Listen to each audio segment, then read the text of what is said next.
नमस्कार. कलामंच समूहातर्फे मी पावसाची एक कविता सादर करणार आहे. तत्पूर्वी पाऊस म्हटला की उत्साह, पाऊस म्हटला की आनंद, पाऊस म्हटलं की जीवन देणारा आणि पाऊस म्हटला की दरवळणारा मातीचा सुंदर सुगंध. प्रत्येकाच्या मनातील पावसाच्या आठवणी या वेगवेगळ्या स्वरूपाच्या असतात. आज मी तुम्हाला अशीच एक पावसाची कविता सादर करणार आहे. पण ही जी कविता आहे ही तुमचं मन हेलावून टाकणारी अशा स्वरूपाची कविता आहे. कवितेचं शीर्षक आहे अखेरचा पाऊस. कवितेचं शीर्षक आहे अखेरचा पाऊस. आजोबांना पाऊस आवडे, भिजण्याची होती आस, प्रत्येक सरीसोबत जपे ती एक कास. आजोबांना पाऊस आवडे, भिजण्याची होती आस, प्रत्येक सरीसोबत जपे ती एक कास. आयुष्यभर धावले, कष्ट उपसले किती, पावसात भिजण्याची अधुरी राहिली ती प्रीती.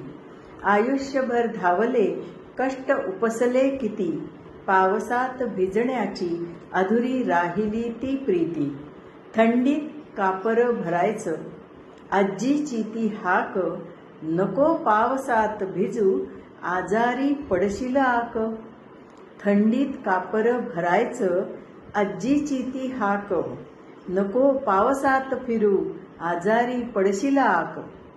मनात राहिले ते स्वप्न चिंब भिजण्याचे, मनात राहिले ते स्वप्न चिंब भिजण्याचे, गार वाऱ्यासोबत विरून गेले ते क्षण, गार वाऱ्यासोबत विरून गेले ते क्षण. मग एक दिवस आला, मग एक दिवस आला, नियतीचा तो घाला. मग एक दिवस आला, नियतीचा तो घाला, आजोबा निघाले दूर अंतिम यात्रेला. आजोबा निघाले दूर अंतिम यात्रेला. आणि त्याच क्षणी पाऊस कोसळला धो धो, आणि त्याच क्षणी पाऊस कोसळला धो धो. जणू आभाळही रडले, नभातून आले टाहो, जणू आभाळही रडले, नभातून आले टाहो.